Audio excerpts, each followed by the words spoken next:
নমস্কার বন্ধুরা, sister tasty kitchen আপনাদের সবাইকে স্বাগত জানাচ্ছি। আজকে টেস্টি কিচেনের রেসিপি হচ্ছে গার্লিক পটেটো। বন্ধুরা, এই যে গার্লিক পটেটোটা এত সুপার খেতে, সেটাই আজকে আপনাদের সঙ্গে শেয়ার করছি। তো প্রথম থেকে শেষ পর্যন্ত ভিডিওটা দেখুন যে কি করে বানাচ্ছি আমি। আর এটা আমার মম রেসিপি।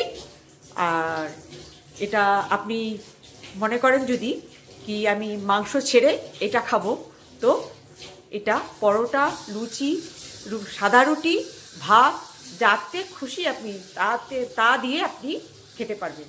এত সুপার হিট, মানে মুখরোচক, একদম সুপার হিট।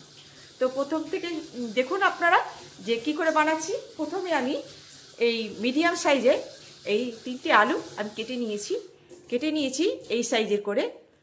তো আর তেলটা আমি গরম বসিয়ে দিয়েছি ওভেনে। তো গরম হোক, তারপরে দেখাচ্ছি কি করে করছি। বন্ধুরা, এতে লাগছে মিডিয়াম সাইজের একটা গোটা রসুন দিয়ে রেসিপিটা তৈরি হবে। বন্ধুরা, এইবার এই যে কেটে রাখা আলুটা, তেলটা আমার সম পরিমাণে গরম হয়ে গেছে। এইবার দিয়ে দেবো আলুগুলো ভাজার জন্য। এই আলুটা ততক্ষণ পর্যন্ত ভাজবো বন্ধুরা, একটু মানে লালচে হয়ে আসবে, ততক্ষণ পর্যন্ত আমি আলুটাকে ভেজে নেব।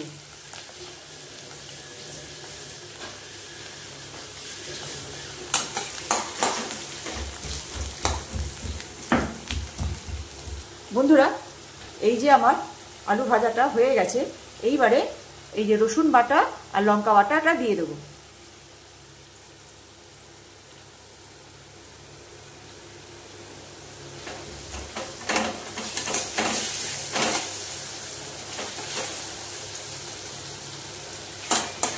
এবার এটা দিয়ে বেশিক্ষণ নাড়বো না, একটু মানে রসুনের কাঁচা ভাবটা যাবে, তারপরে জল দিয়ে দেবো।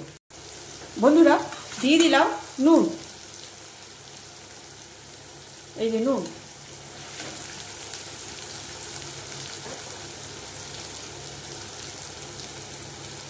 দিয়ে দিলাম পরিমাণ মতন হলুদ।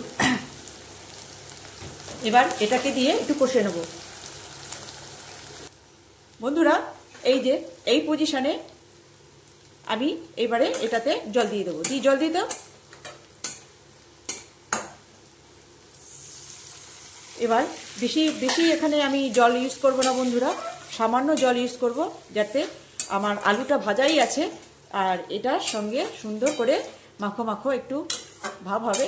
জানেন তো বন্ধুরা, এটা মানে আপনি সাদা রুটি খান, পরোটা, লুচি, ভাত, যার সঙ্গেই খান না কেন, মানে পাশে যদি কেউ মাংস দিয়েও ভাত খায় না বন্ধুরা, আর আপনি যদি এটা দিয়ে খান, মনে হবে যে আমি মাংস দিয়ে খাচ্ছি না, তাই কি হয়েছে। এইটা এত সুস্বাদু লাগে। কেন কি আমার মা আমার এই মানে গার্লিক পটেটো আমরা যখন কলেজে পড়েছি, তখন মা প্রায় দিনই করে দিত। আমার বন্ধু বান্ধবরা মানে এর দিবানা ছিল।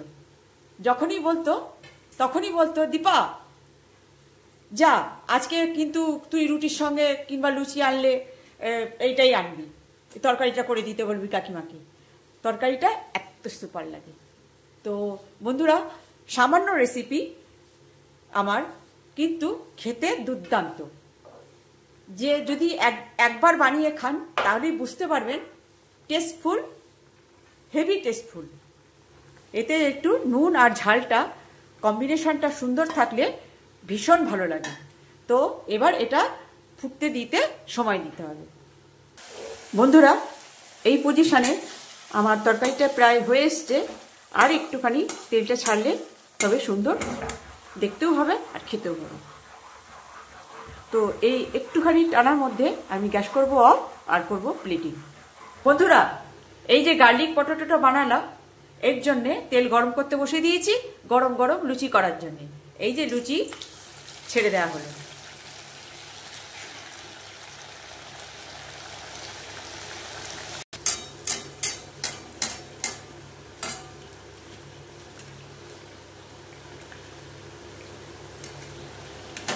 হয়ে এসছে প্রায়। এটা উল্টালেই লুচিটা হয়ে গেল।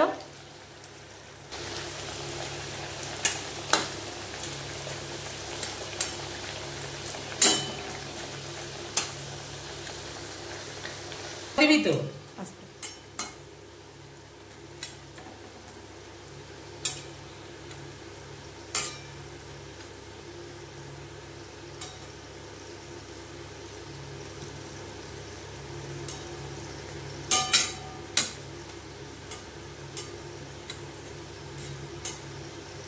ফুলকো ফুলকো লুচি আর গার্লিক পটেটো রেসিপি, এই দিয়ে খেতে মজাদার। সেই জন্য আপনাদের সামনে দেখিয়ে দিলাম যে একদম ফুলকো ফুলকো লুচি হলে ওর সঙ্গে খেতে কেমন লাগে।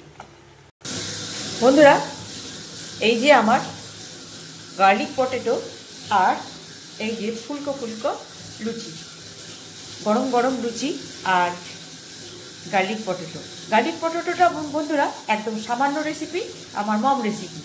আর এর সঙ্গে হচ্ছে ফুলকো লুচি। আপনি এর সঙ্গে পরোটাও খেতে পারেন আর সাদা রুটিও খেতে পারেন, আবার ভাত দিয়েও খেতে পারেন। এটা হচ্ছে অলরাউন্ডার একটা রেসিপি। ঘরে কিছু নেই তো আলু দিয়ে এরকম একটা রেসিপি আপনি বানিয়ে দুর্দান্ত ঝাল আর রসুনের কম্বিনেশনটা আর নুন কম্বিনেশন যদি সঠিক থাকে বন্ধুরা, আর খেতে দুর্দান্ত লাগে। আমার এই সামান্য রেসিপি আপনাদের কেমন লাগছে বন্ধুরা? তো একটু কমেন্টসে জানাবেন যে আমার এই সামান্য রেসিপি আপনাদের কেমন লাগছে। আর এই যে এইরকম ফুলকো ফুলকো লুচি বা পরোটা বা সাদা রুটি আর বা কেউ যদি ভাত দিয়ে খেতে চান, সে ভাত দিয়ে খেয়ে আমার এই সামান্য রেসিপি বানিয়ে খাবেন। অলরাউন্ডার পাউরুটি দিয়েও খেতে পারবেন। তো এটা হচ্ছে আমার সামান্য রেসিপি, মম রেসিপি, আর আপনারা বানিয়ে খাবেন আর এনজয় করবেন। রাখছি বন্ধুরা, বাই।